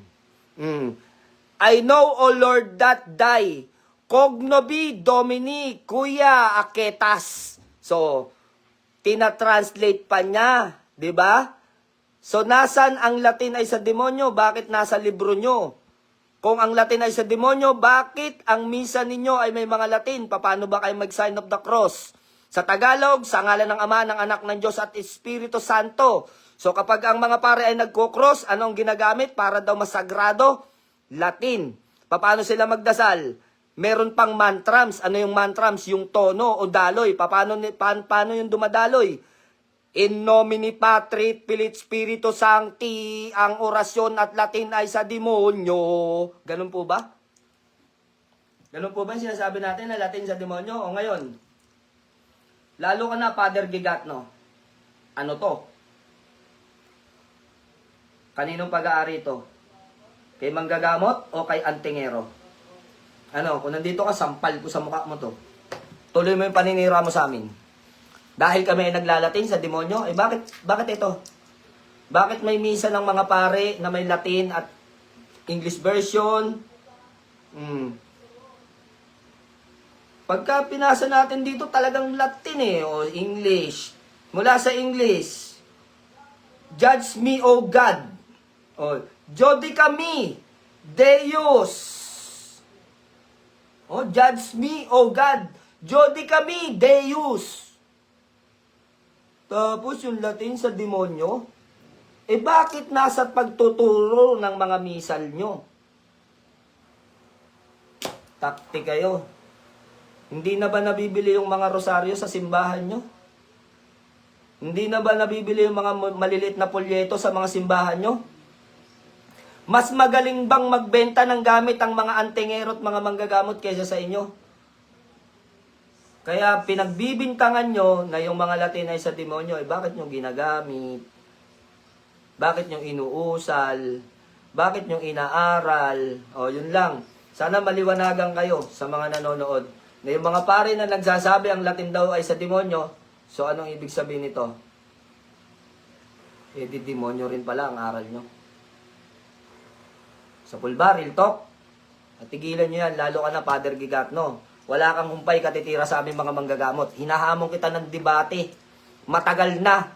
No? Sa live mo, nagko-comment ako doon na gusto kong umakyat, magdebate tayo kung anong pagkakakilala mo sa Diyos at kung anong pagkakakilala mo sa sarili mo. Bakit ayaw mo kong debatihin? Matagal na kitang hinahamon. Mataas aral mo, pare ka, nag-aral kang 10 years. Nag-aaral kang 10 years. Ako, inaaral ko lihim na karunungan. Mas advance yung aral ko sa'yo. Bakit? Sa aklat na inaaral mo ng Biblia, iyan ay tinatawag na hayag na karunungan. Yung mga karugtong niya, na lihim na karunungan na binukod, itinago ng mga pare na Romano nung unang panahon na ganyan pakakapal yung Biblia, kasama pa yung lihim na karunungan, yun yung inaaral naming mga manggagamot. Yung itinago. Kaya hindi mo naiintindihan kasi tinaguan ka nung aral. O, nasan yung mga aral? Ito yung mga aral, oh. Ito. Aklat ni Enoch, aklat ni Solomon, lahat yan nasa Biblia. Tinanggal. Hindi mo nabasa kasi gunggong ka.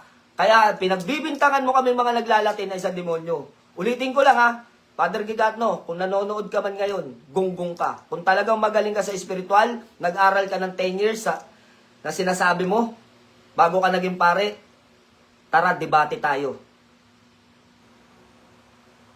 Lalampasuhin ko yung aral mong hayag. Papakainin kita ng aral ng lihim na karunungan para naiintindihan mo. No? Katigilan mo kami mga manggagamot. Hindi lahat ng manggagamot kayang-kaya mo. No? Kung yung mga manggagamot, sinasabi mo, isuko nyo na yung mga anting-anting nyo sa akin. Pagkat iyan ay sa demonyo. Sira ulo nito, sa demonyo daw yung mga anting-anting, yung mga medalyon sa demonyo. Paano mo nasabing sa demonyo?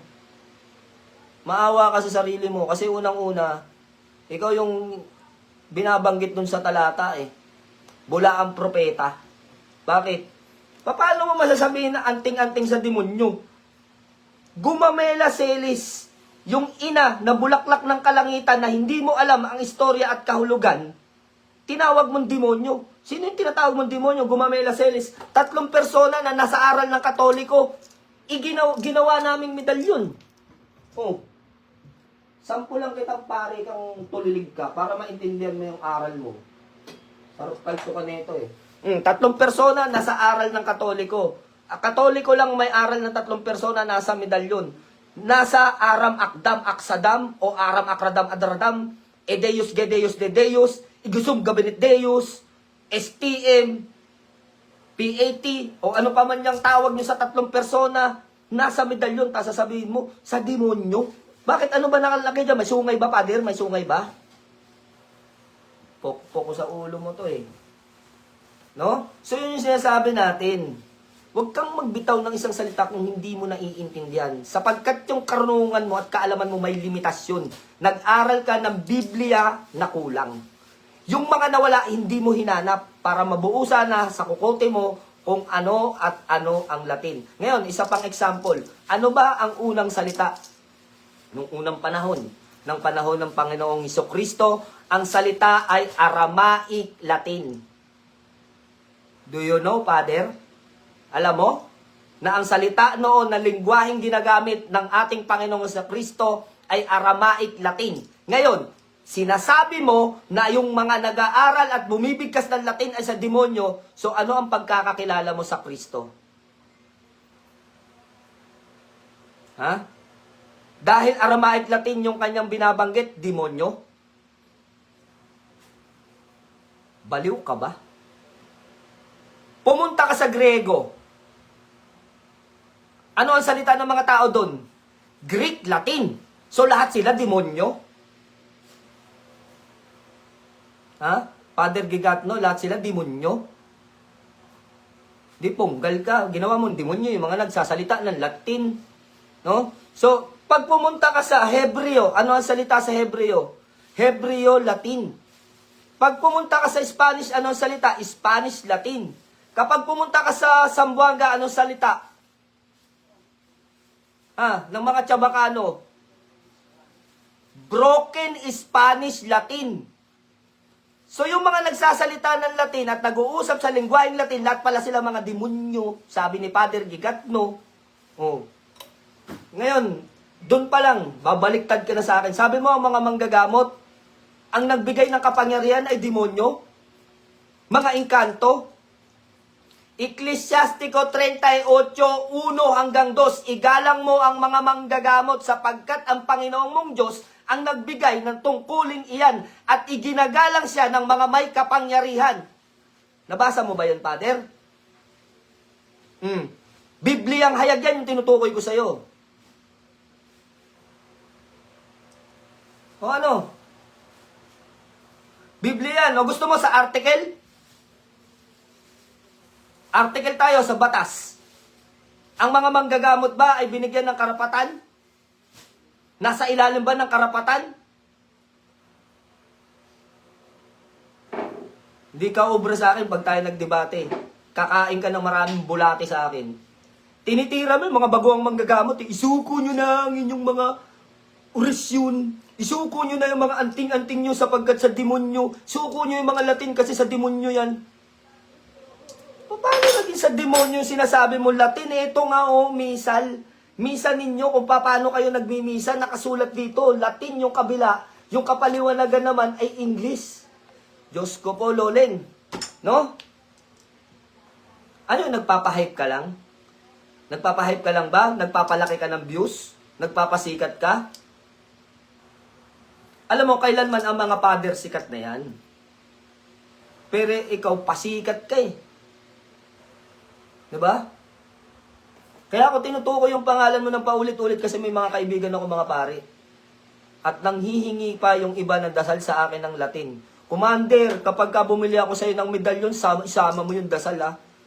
Gusto niyo ng proof?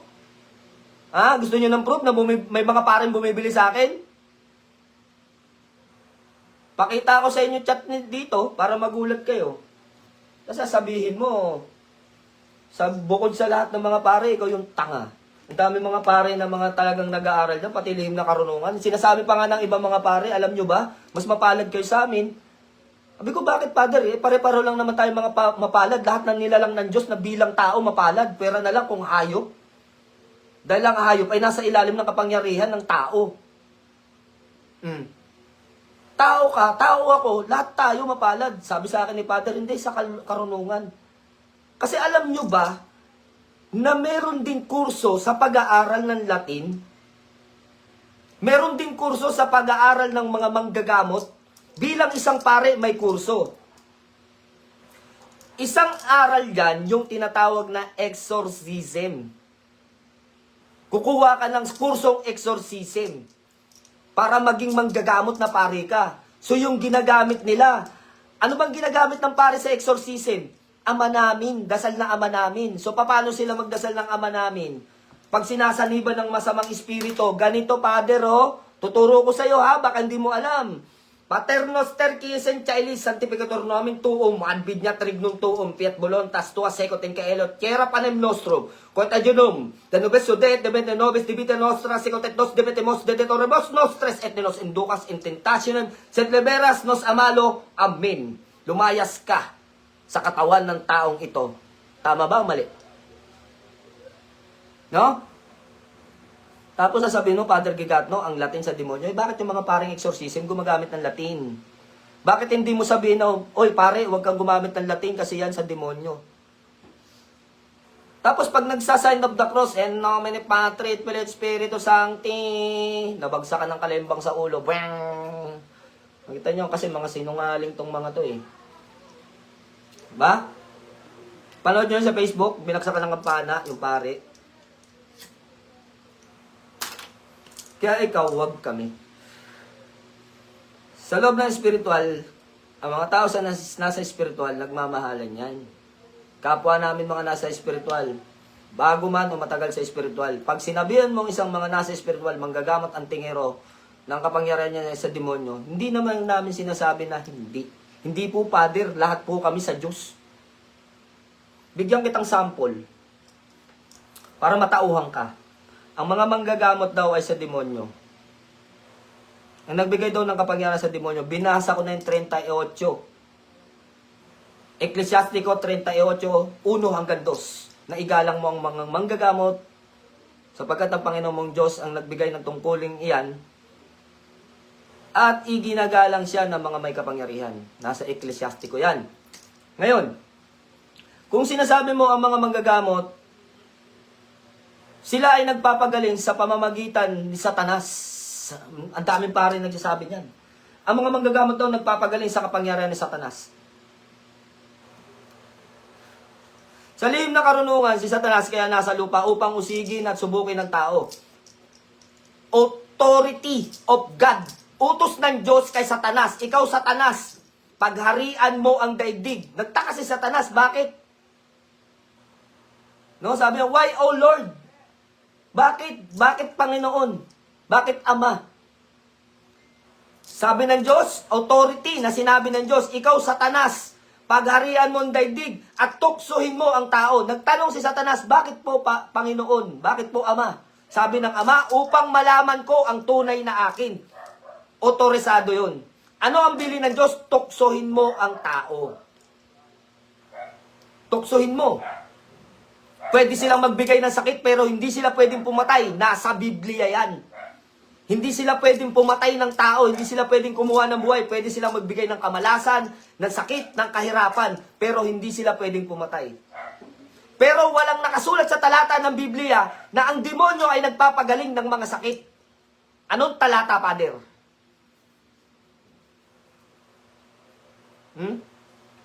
Saan talata mababasa na ang mga demonyo nagpapagaling ng mga sakit? Ngayon, bibigyan kita ng isang kahalimbawaan.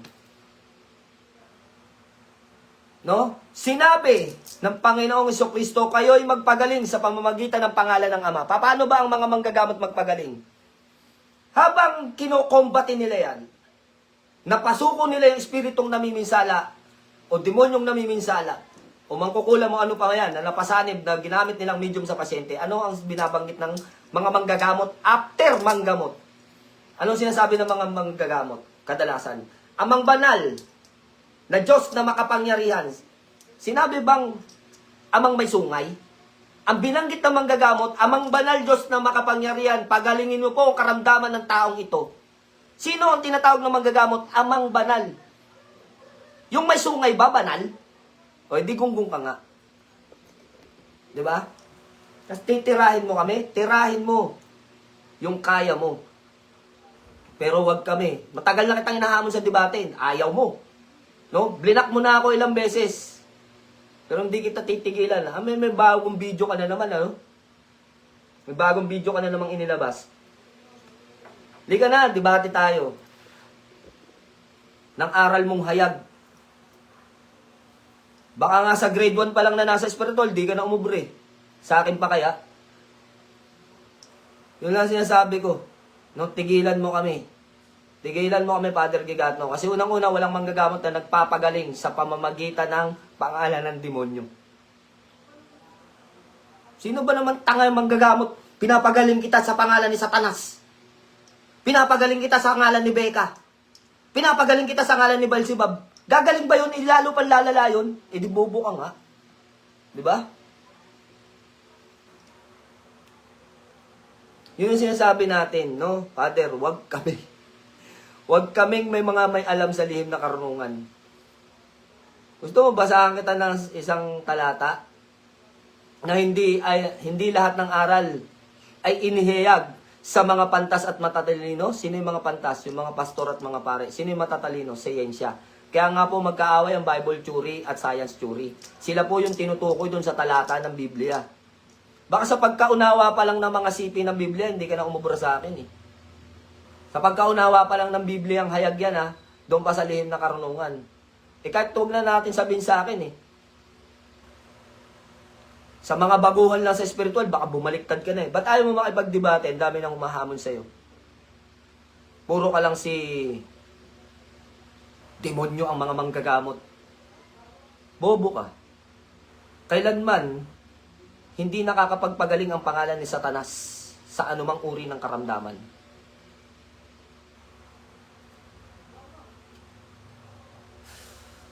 Walang himala dun. Ang tunay na himala nasa Diyos. Kaya dapat mong maintindihan yan. No? Kaya wag mo kaming tirahin. Yun lang ang masasabi ko sa'yo. Hindi namin tinitira mga pare. Yung iba dyan, mga kaibigan namin. At baka hindi mo pa napapanood yung video ko. No, halongkatin mo yung YouTube ko, magtiyaga ka, hanapin mo sa kaduluduluhan. Year 2017, nung naka-MJS ako. Bago ako mapunta, future sa KMJS, kasunod nun. 2017, hanapin mo doon yung gamutan ko sa Mindoro. No, sa Mindoro ang ginamot ko doon isang pare at isang madre. No? Nagpagamot sa akin sa pamamagitan ng orasyong Latin. Napalayas ko yung demonyo na sumasanib at napalayas ko yung duwending sumasanib dun sa madre. Hindi ako nagsisinungaling, nandun yun. Madre, ano, nag-acting-actingan, nakaganyan yung kamay, acting-actingan. Duwende po ako. Yung pare, demonyo po ako. Ano yun, acting-actingan? Ay, ikaw na magano dyan. No, panoorin mo yun, Father Gigat, no? Para maintindihan mo yung sinasabi mong Latin.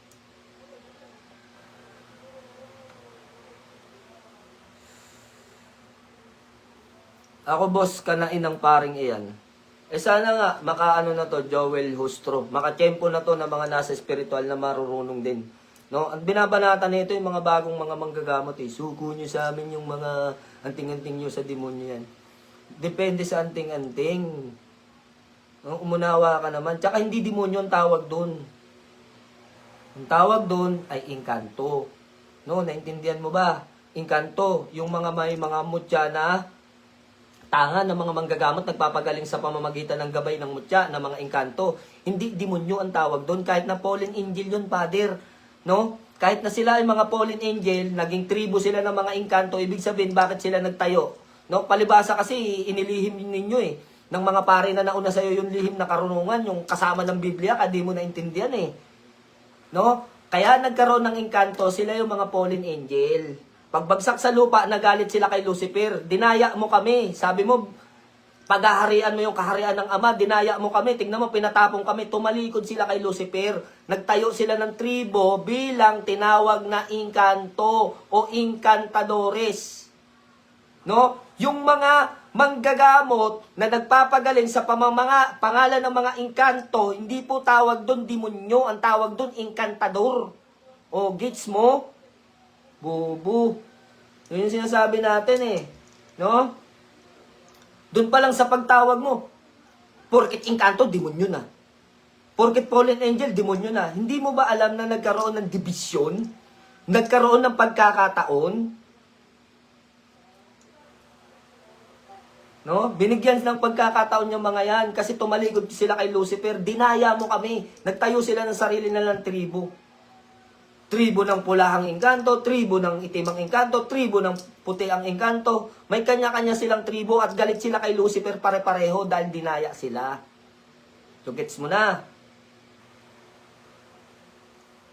So iyon, yung mga sinasabi mo, sablay.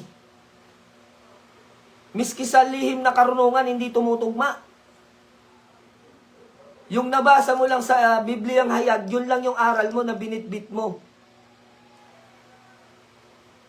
Si Mother Darwin Gigat, no, silahis yan. At talagang silahis yan. Father, alam mo, bibigyan kita ng pusta. No open na. No open. Kung ano man ang kasarian ninyo, huwag kayong ma-open. Real talk to. Si Father Gigat, no, pag namatayan sa impyerno yan mapupunta. Hindi ako nagsasalita ng tapos. Bakit masasabi ko, Father Gigatno, na sa impyerno ka mapupunta? Di ba bakling ka?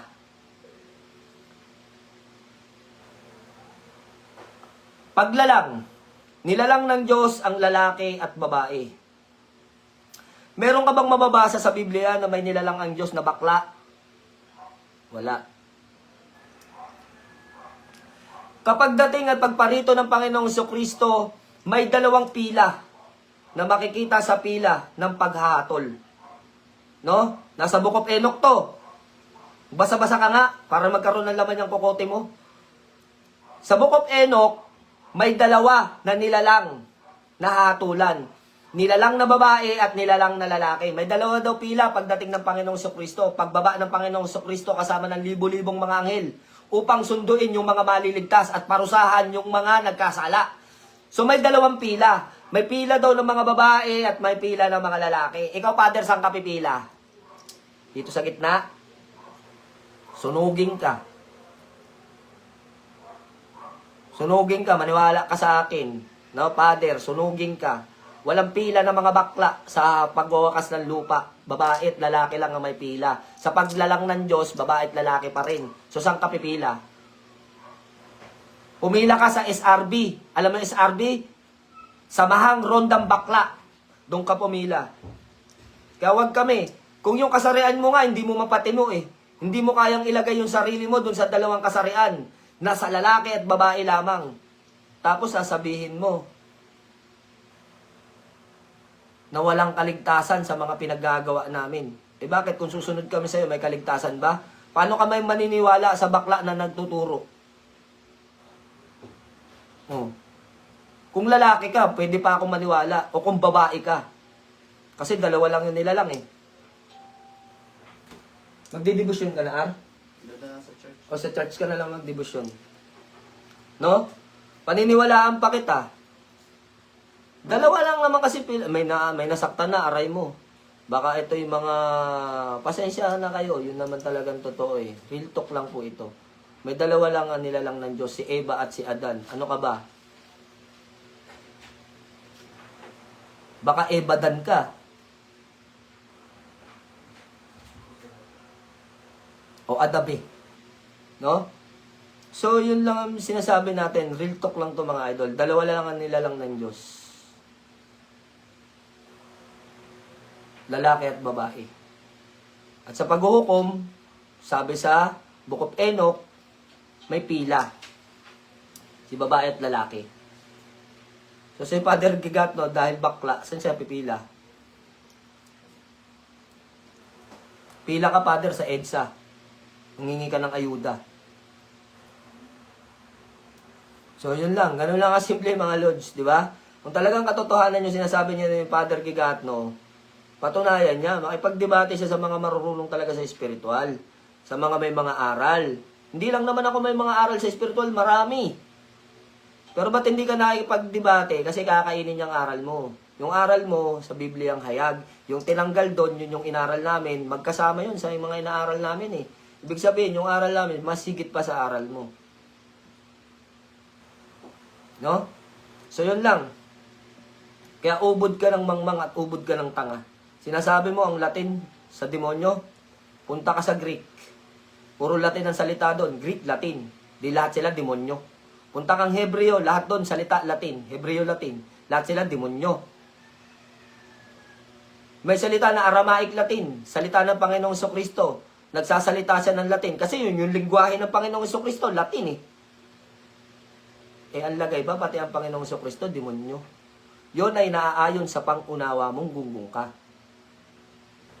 Sa Espanya, pumunta ka sa Spanish, ano yung salita nila? Spanish, Latin. No? So yun. Yun yung isang bagay na masasabi natin sa iyo. Kulang pa yung kaalaman mo. Kulang, sayang lang yung 10 taong inaral mo para maging pari ka. Kung tanga ka at pagbibintangan mo kaming mga manggagamot ay sa demonyo, burahin mo na.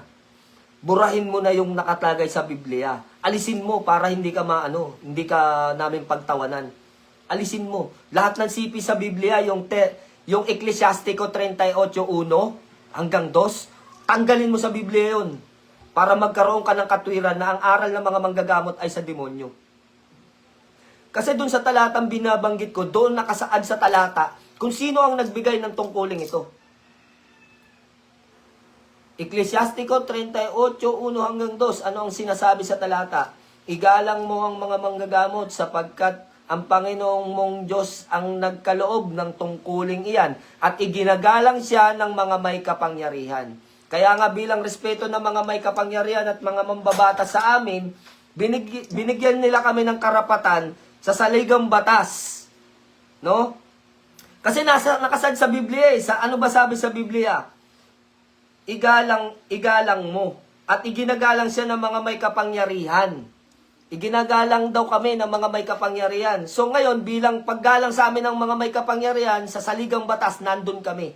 Nasa ilalim kami ng karapatan ng bilang manggagamot sa ilalim ng Republic Act number 8423 na tinatawag na TAMA. T-A-M-A. So hindi mo na naintindihan kung ano ibig sabihin ng TAMA. Explain ko sa'yo. Sa Pilipinas, ang mga albularyo at tradisyonal na manggagamot ay kinikilala at pinoprotektahan sa ilalim ng Republic Act number 8423 na mas kilala bilang Traditional and Alternative Medicines Act. So, yun yung ibig sabihin ng tama. T as in traditional, A as in alternative, M, medicine, yung A ay act. Kaya tinawag na tama. Kaya tinawag siyang Traditional and Alternative Medicine Act or tama of 1997. O baka sabihin mo sinungaling ako ito. Ngud-ngud mo sa mukha mo. O yan, o batas o. Karapatan ng mga manggagamot. So ayan, burahin mo yan. Ha? Para sabihin mo na yung mga manggagamot at albularyo sa demonyo. Eh bakit yung Republic Act nga inirespeto at iginalang kami? Samantalang ikaw na mismong pare, hindi mo kami ginagalang at nire-respeto. Kaya wala rin kaming respeto sa katulad mo. Di ba? Yun lang ang masasabi ko sa iyo. Kung yung batas ginagalang kami at ikaw hindi mo kami iginagalang, sinasabi mo kami sa demonyo, siguro ikaw sa demonyo. Yung batas nga ayaw mo sundin. No? Sa ligang batas di mo sinusunod. Yung nasa Biblia pa kaya, burahin mo yung 30, baka sabihin mo kasi nagsisinungaling din ako, ito, baka hindi ka nagbabasa ng Biblia, kaya baliw kang pare ka. Ecclesiastico 38:1-2. Igalang mo ang manggagamot ng nararapat sa kanyang katungkulang sapagkat ang Panginoon din ang nagtakda ng tungkuling iyan. Ang karunungan ng manggagamot ay nagpapataas sa kanyang katayuan at iginagalang siya pati ng mga may kapangyarihan. So paano kami iginalang ng may kapangyarihan? Gumawa sila ng batas para sa mga manggagamot na tinatawag na tama o Republic Act 8423. So, gets mo na? Kung hindi mo pa gets, tanga ka. Bugbog ka, di ba? Ako pa lang yan. Ako pa lang yan. Hindi pa yan yung mga kapatid ko sa spiritual. Paano pagka yung mga kapatid ko sa spiritual ang mga nakadebate mo at mga marurunong din? Dalawa pa lang ang binabanggit ko. No? Talata pa lang ng Biblia at Republic Act, wala pa tayo sa lihim na karunungan. Paano pag napunta pa tayo sa lihim na karunungan at kaya namin patunayan na mga manggagamot ay nanggaling saan?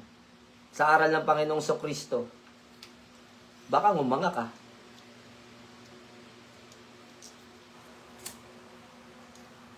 O mga alipores ni Gigatno, ipasa nyo tong video na to para makabawi man lang. No? Para makabawi man lang siya sa akin.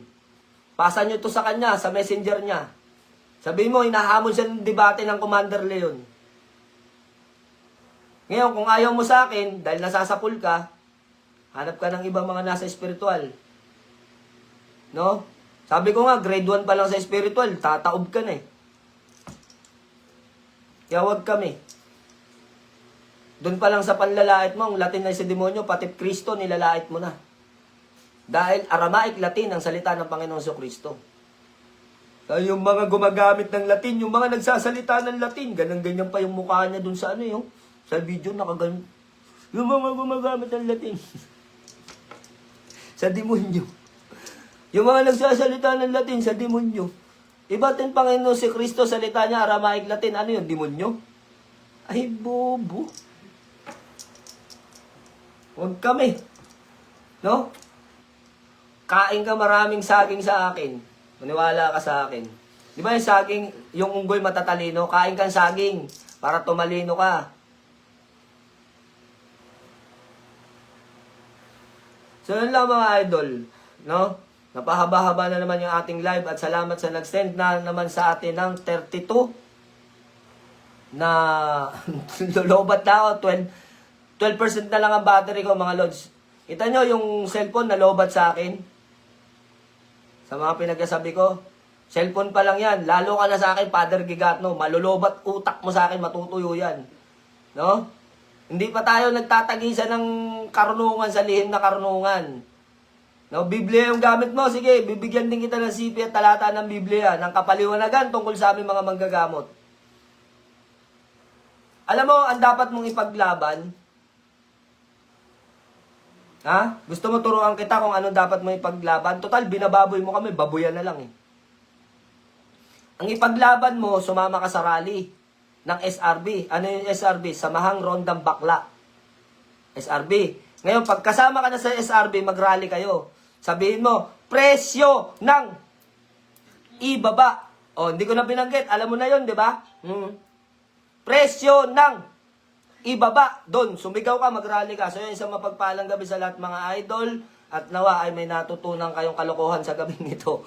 No? So, yun lamang po ang masasabi natin. Huwag kayong magpapaniwala sa mga ganyang uri ng mga binanggit at tinalakay natin kanina. Sa mga manggagamot na nagpapanggap na sinasaniban ng Diyos, yan siguro yung mga tao na sinasabi tinutukoy ni Father Gigatno. Kaya nadadamay kami mga manggagamot na totoong nanggagamot at naglilingkod sa Diyos. Ano? Maraming manggagamot ba ang matitino at mababait at totoong ginagawa yung kanilang responsibilidad. May bayad man yan sila o wala, totoong pare-pareho yan ay mga manggagamot. Si Polo Romero, tawa ng tawa. Bakit di ka makatulog niyan, kabaging ka. No, wag nyo lang kakalimutan, pakisabi kay Father Gigatno, makipag-rally siya. Presyo ng ibaba. So, yun lang po. Isang mapagpalang gabi sa lahat. God bless you more, mga